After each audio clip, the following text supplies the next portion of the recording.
بات کرتے ہیں کل ہونے والی ایک بڑی اہم ڈیولپمنٹ کی، اور وہ تھی جناب کل لاہور میں احتساب عدالت نے منی لانڈرنگ کیس میں نون لیگ کے صدر شہباز شریف، بیٹے حمزہ شہباز سمیت 10 ملزمان پر فرد جرم عائد کر دی۔ نصرت شہباز، سلیمان شہباز، رابعہ عمران، ہارون یوسف، طاہر نقوی اور علی احمد پر عدم پیشی کی وجہ سے فرد جرم عائد نہیں ہو سکی۔ ملزمان نے فرد جرم سے انکار کرتے ہوئے مقدمات کو سیاسی انتقام قرار دیا۔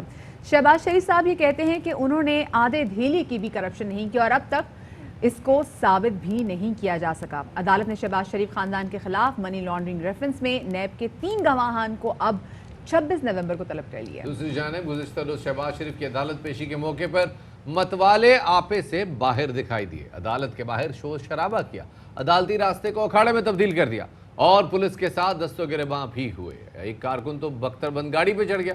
ادھر وزیر اعظم کے مشیر برائے احتساب شہزاد اکبر کہتے ہیں کہ کمر درد اور مفروریاں ختم، اب ٹرائل ہوگا۔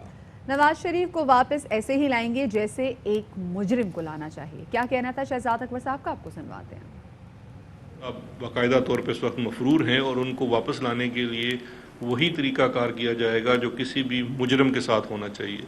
جب تک عمران خان صاحب ہیں اور انشاءاللہ رہیں گے اور وقت دیکھے گا کہ وہ دوبارہ بھی آئیں گے، ان کے ہوتے ہوئے تو ان کو NRO نہیں ملتا، یہ روتے ہی رہیں گے، وہ تو مجھے پوری یقین۔ شہزاد اکبر صاحب کہہ رہے تھے۔ دوسری جانب نون لیگ کے رہنما شاہد خاقان عباسی اسلام آباد کی احتساب عدالت کے باہر گفتگو کر رہے تھے۔ ان کا کہنا تھا کہ عوام کی تکلیف دور کرنے کے لیے اختیارات سے تجاوز بھی ہو سکتا ہے، ہم پر کرپشن کا الزام نہیں۔ رپورٹ تو نہیں آئی، خلاصہ آیا کراچی میں جو IG کا اغوا کا واقعہ ہوا، یہ کہا گیا کہ کچھ افسران تھے وہ جذبات میں آ گئے اور انہوں نے IG کو اغوا کر لیا۔ ہمارا دفاع بھی یہاں یہی ہوگا، اگر جذبات میں IG کو اغوا کیا جا سکتا ہے، جذبات میں عوام کی تکلیف دور کرنے کے لیے بھی اختیارات سے تجاوز کیا جا سکتا ہے۔ ہم پر یہاں کرپشن کا الزام نہیں ہے کہ ہم بھی جذبات میں آ گئے، جب ہم نے دیکھا کہ ملک میں بجلی نہیں ہے، گیس نہیں ہے، لوگ پریشان ہیں، تو ہمیں بھی جذبات میں آ گئے اور ہم نے بھی تیزی سے یہ کام مکمل کیا۔ اور اسی حوالے سے مزید بات کرنے کے لیے ہمارے ساتھ موجود ہیں وزیر اعظم کے مشیر برائے داخلہ اور احتساب شہزاد اکبر صاحب، ان کو شامل گفتگو کریں گے۔ شہزاد صاحب بہت شکریہ باخبر سویرا کو وقت دینے کے لیے۔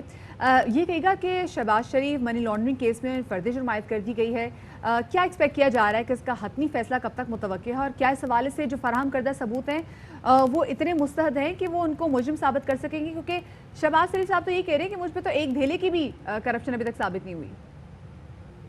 فرد جرم کا عائد کیا جانا کسی کیس کے اندر بھی بڑا ایک امپورٹنٹ ہے بیکاز یہ ایک تو کیس کا آغاز ہے کہ اس وقت ٹرائل کا باقاعدہ آغاز ہو گیا ہے۔ اس مقدمے کے اندر 16 سے زائد ملزمان ہیں، جس میں سے 5 لوگ مفرور ہیں، 4 لوگ اس میں سے اپروور ہو چکے ہیں، باقی لوگوں کے خلاف اب یہ مقدمہ چلے گا اور باقی ماندہ جتنے لوگ اس وقت عدالت میں موجود ہیں، چاہے وہ حراست میں ہیں یا ضمانت میں ہیں، ان کے اوپر فرد جرم عائد کر دی گئی ہے۔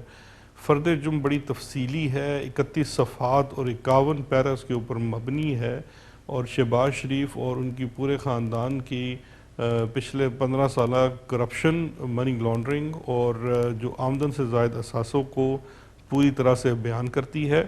اب اس کے اندر 2 ہفتوں کا ٹائم ڈیفنس نے مانگا ہے تیاری کے لیے، اور اس کے بعد امید ہے کہ یہ ڈے ٹو ڈے ہیئرنگ کی طرف معاملہ جائے گا، اور میرا اپنا اندازہ یہ ہے کہ یہ 4-6 ماہ کے اندر پورا مقدمہ اگر چلایا جائے تو یہ کنکلوڈ ہو سکتا ہے، اس سے پہلے بھی ہو سکتا ہے۔ لیکن ان مقدمات میں یہ دیکھا گیا ہے کہ جو ڈیفنس ہوتا ہے، جو شہباز شریف اور ان کے وکلاء ہوں گے، وہ ہر ہیلے بہانے سے کوشش کریں گے کہ اس مقدمے کو طوالت دی جا سکے۔ اب یہ ذمہ داری پروسیکیوشن کے اوپر ہے کہ کتنی مستعدی سے اور تیزی سے اس مقدمے کو وہ چلا سکتے ہیں، کیونکہ ان تمام مقدمات کا ایک منطقی نتیجہ نکلنا بہت ضروری ہے، ورنہ وہی بات ہوتی ہے کہ مقدمے چلتے ہیں اور پھر یہ ایسے ملزمان اس قسم کا نیریٹو بنانے میں لگ جاتے ہیں کہ جیسے شاید ان کے خلاف کوئی بھی ثبوت نہ تھا۔ شہزاد صاحب ایک مسئلہ ہے، شہباز شریف صاحب کمپلین کر رہے ہیں مسلسل، ان کی کمر میں درد ہے اور وہ سہولیات کے حوالے سے ہی بات کریں، فزیو تھراپسٹ بھی انہوں نے مانگا ہے، اور انہوں نے کل اس حوالے سے شکایت بھی کی کہ ان کو فزیو تھراپی کی سہولت میسر نہیں ہے۔